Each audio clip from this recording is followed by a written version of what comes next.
What up, everybody? Episode 208 of Raising Kanan. A house is not a home. Left us with a cliffhanger. The Italian hitter yelled Marvin's name, fired a couple shots. Him and the other hitter fired a couple shots toward Marvin and his anger management counselor, Renee. But we saw them kind of duck, and we don't know what is the conclusion of the shooting, if Marvin is going to survive or not. I don't know personally. You can leave your theory if he survives or not in the comments. I guess we gotta wait until next week. But my personal theory is I don't think he's going to survive the shooting. We saw Tony, I want to call him Tony Baselli. Saul Baselli's son, Marco. He is just a kid, and he hit the woman right between the eyes when he went to do the job on Tony Deep. And this was Saul's professional top hitter, and he had to make up for not getting Rock when she went to the Catskills. So I'm pretty sure he hit Marvin this time, and maybe Renee, the anger management counselor, possibly was a casualty too.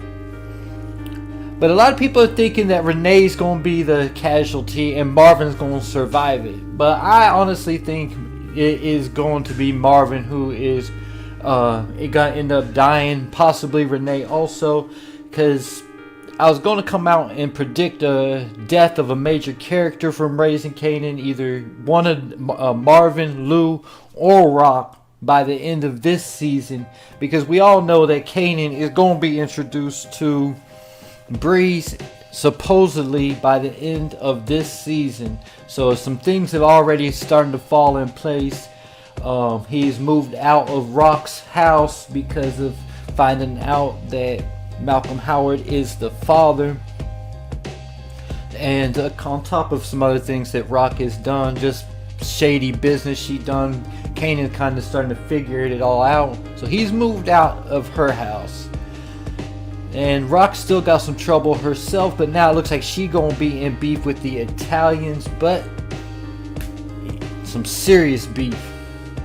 But the whole question is, did Marvin survived the shooting? And let me get into why I don't think he survived the shooting, because they featured him the entire episode from beginning to the end. Unique gave him warning. He said you're gonna be in a world of trouble if Dominic, he ain't know who it was, but if Dominic was still talking, and he did. So he had the warning at the beginning of the episode.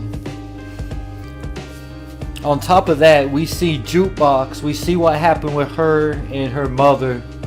The whole sick incident between that happened with the church people and everything. So it made her not want to be involved with her mother anymore. So she turned back to Marvin and actually called him dad. And when she called him dad, at that point I already knew it was Marvin was going to be killed, because we already know how Jukebox turns out. She turns out cold-blooded. So looking like she was going to reunite with Marvin and rebuild their relationship. Same day as having that incident with her mother. Now as soon as she's about to rebuild her relationship with her dad, he gets killed. So that would explain a lot about Jukebox and how she turns out.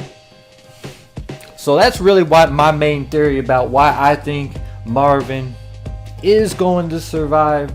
But if not, it's a lot of people are thinking Renee, the anger management counselor that he was asking out on a date when they got shot at.